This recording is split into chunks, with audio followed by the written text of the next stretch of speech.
Hello everyone. तो ये है रिसोर्सेस एंड डेवलपमेंट का part 10।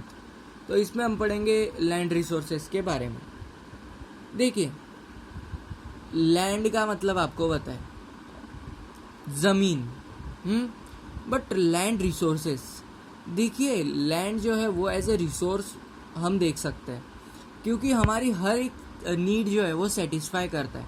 And the most important condition for the resource to be resource is to satisfy needs of us.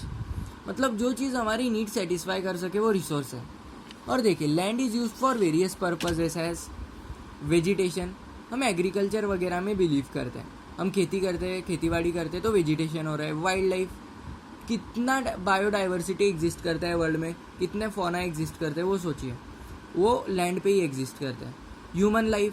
Human life तो आपको पता है कि इंडस्ट्रीज, एग्रीकल्चर वगैरह जो भी हम करते हैं, सेटलमेंट्स हमारी। उसके बाद इकोनॉमिक एक्टिविटीज़ में क्या आएगा, इंडस्ट्रीज और टूरिज़म, ट्रेड एट्सेट्रा। उसके बाद ट्रांसपोर्ट एंड कम्युनिकेशन सिस्टम में कैसे यूज़ होता है। रेलवे वगैरह होते हैं, रोड्स होते हैं, वो कहाँ पे कनेक्ट होते हैं तो आप सोचिए, तो वो रोड लैंड पे ही तो बनते हैं।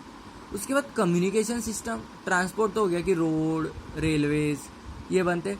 कम्युनिकेशन में आप देखोगे कि मोबाइल टावर जो वगैरह होते हैं वो कहाँ पे होते हैं, तो अर्थ पे ही होते, हमारे लैंड पे ही गड़े रहते हैं।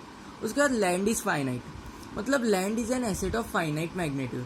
ये टर्म बहुत इंपॉर्टेंट है, क्योंकि देखिए लैंड तो एक एसेट है, हमें बताइए, क्योंकि हर एक एक्टिविटी में लैंड का कुछ ना कुछ रोल होता है। But it is asset of finite magnitude, मतलब लैंड जो होता है वो एक फाइनाइट एरिया का होता है। जैसे कि पूरे वर्ल्ड में जो है वो बहुत लिमिटेड लैंड है, जो ओशन का एरिया है वो कंपैरेटिवली ज़्यादा है लैंड के एरिया से, और इस कारण क्या है, हमें समझ के यूज़ करना पड़ता है लैंड का। उसके बाद केस ऑफ इंडिया समझिए कि India is variety of relief features मतलब देखिए एल्टीट्यूड और कुछ हम कह सकते कैरेक्टरिस्टिक्स के बेसिस पे लैंड का डिस्ट्रीब्यूशन किया जाता है, जैसे कि plains, plateaus, islands, mountains. So first of all plain, 43% जो होता है एग्रीकल्चर और इंडस्ट्री के लिए होता है प्लेन्स। मतलब प्लेन जो होता है वो एक लेवल्ड लैंड होता है। लेवल्ड लैंड मतलब ऐसे गड्ढे वगैरह आप कम देखोगे, एल्टीट्यूड कम देखोगे, और ये जो होता है, ये लैंड जो होता है प्लेन, 43% मतलब सबसे ज़्यादा एरिया जो होता है यही कवर करता है।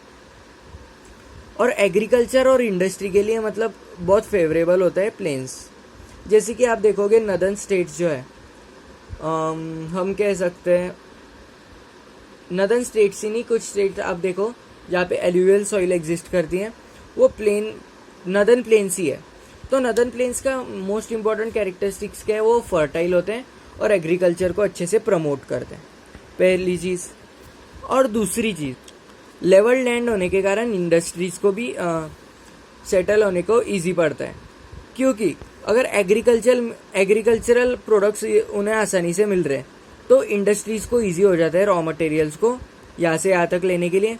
और एक एडवांटेज होती है कि लेवल लैंड होता है, अगर सीधा लैंड मिल रहा है तो आप आसानी से वहाँ पे फैक्ट्रीज वगैरह डेवलप कर सकते हो।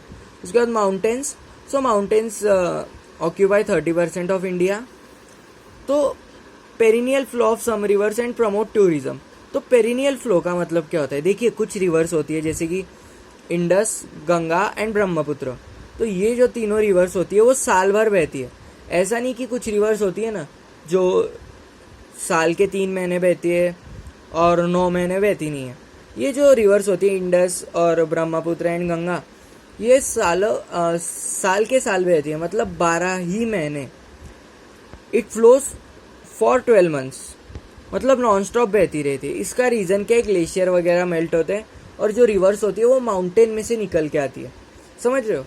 तो इस कारण के ये रिवर्स को पेरिनियल फ्लो प्रोवाइड करते हैं, क्योंकि ग्लेशियर्स वगैरह से मेल्ट होके वो पानी को रिसीव करते हैं। और रेनफॉल और ग्लेशियर्स दो तरह से उन्हें वाटर मिलता है, किनको, तो रिवर्स को। उसके बाद प्रमोट टूरिज्म, देखिए माउंट एवरेस्ट पहली चीज़, कैलाश पर्वत दूसरी चीज़, कंचनजंगा तीसरी चीज़। ऐसे जो मतलब ये ऐसे मैंने धीरे बोला बट याद रखिए, ऐसे जो माउंटेन्स होते हैं उनका अपना एक सिग्निफिकेंस होता है। जैसे कि कहा जाता है कि संजीवनी बूटी लाने के लिए हनुमान भगवान ने पूरा पर्वत उठा लिया था, और हमारे श्री कृष्ण भगवान ने भी अपनी एक उंगली पे पर्वत को उठा लिया था। तो लोगों को ये फैसिनेटिंग लगता है और वो ट्राई करते हैं कि वहाँ पे घूमने जा सके। और घूमने जाने का मतलब क्या हुआ, इट प्रमोट्स टूरिज्म। इसके बाद प्लेट्यूज ऑक्यूपाई 27% ऑफ इंडिया। सो इसका मतलब क्या, प्लेट्यूज जो होते हैं वो कंपेरेटिवली कम एरिया ऑक्यूपाई करते हैं दोनों से, बट इनका सिग्निफिकेंस बहुत है because it has rich reserves of fossil fuels, minerals and forest. तो देखिए ये एक स्टोर हाउस की तरह काम करता है प्लेट्यूज, क्योंकि यहाँ पे फॉसिल फ्यूल्स का रिजर्व्स होते हैं। जैसे कि आप देखोगे कोल, पेट्रोलियम, इनके जो रिजर्व्स होते हैं, मतलब जो नीचे डिपॉजिट्स होते हैं वो एग्जिस्ट करते हैं। मिनरल्स, ओर वगैरह जो होते हैं, जैसे कि बॉक्साइट ओर हुई, हेमेटाइट, मैग्नेटाइट और कभी क्यूप्राइट, कुछ भी हो सकता है, मतलब ओर से एग्जिस्ट करते हैं। और मिनरल्स में से हमें मेटल्स मिलते हैं, और जो मेटल हम यूज़ करते हैं डेली लाइफ में, जैसे कि आयरन हुआ, एल्यूमिनियम हुआ, कॉपर हुआ। उसके बाद फॉरेस्ट। सो फॉरेस्ट कैसे, बिकॉज देखिए पहले तो यहाँ पे लैंड जो होती है वो फर्टाइल होती है, यहाँ पे न्यूट्रिएंट्स अच्छे होते हैं, हम कह सकते हैं वेरिंग न्यूट्रिएंट्स एग्जिस्ट करते हैं। इस कारण क्या होता है, तो फॉरेस्ट वगैरह जो होते हैं लार्ज स्केल में वहाँ पे एग्जिस्ट करते हैं, जैसे कि टेम्परेट डेसिडियस फॉरेस्ट वगैरह। सो इस कारण क्या होते हैं, इसके प्रोडक्ट्स भी हम यूज़ कर सकते हैं। और यहाँ पे आइलैंड्स के बारे में भी दिए है, क्योंकि अंडमान एंड निकोबार आइलैंड्स, लक्षद्वीप वगैरह जो है वो आइलैंड है, और वो इंडिया का पार्ट है, यूनियन टेरिटरीज के फॉर्म में। सो आइलैंड का मतलब क्या होता है, वो वाटर बॉडी, हम कह सकते हैं वो एरिया या फिर वो लैंड का पार्ट जो चारों तरफ से पानी से घिरा हो। ये देखिए, ये समझिए कोई लैंड है, वो चारों तरफ से पानी से घिरा हो, तो वो क्या रहेगा, आइलैंड रहेगा। देखिए एक बार फिर से फिजिकल मैप से समझ लीजिए। ये देखिए, ये जो है ये माउंटेन रेंजेस है, मतलब इंडिया का जो लैंड है ये माउंटेन एरिया है।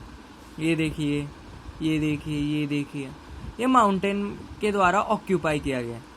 ये कुछ एरिया ये प्लेन्स द्वारा ऑक्यूपाई किया गया है। देखिए प्लेन ऑफ द गंगा, ये जो रीजन है किसके द्वारा ऑक्यूपाई गया है, तो प्लेन कितने परसेंट है, तो 43%। माउंटेन कितने परसेंट है, तो 30%।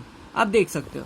बट जो बीच का रीजन है, ये देखिए, मतलब दिल की तरह, तो ये जो रीजन है ये प्लेट्यूज है, डेक्कन प्लेट्यू वगैरह आप कह सकते हो इसे। सो ये जो रीजन है ये प्लेट्यूज है, और ये 27% जो होता है वो ऑक्यूपाई करता है। प्लेन्स जो होते हैं वो 43%, प्लेन जो होते हैं वो 43%, माउंटेन जो होते हैं वो 30%, एंड प्लेट्यूज जो होते हैं वो यहाँ पे एग्जिस्ट करते हैं, ये करते हैं 27%। तो अपने अपने उनके अलग अलग कैरेक्टरिस्टिक्स होते हैं जो मैंने बता दिए। So I hope you love the video, keep watching, keep liking, keep subscribing. Thank you.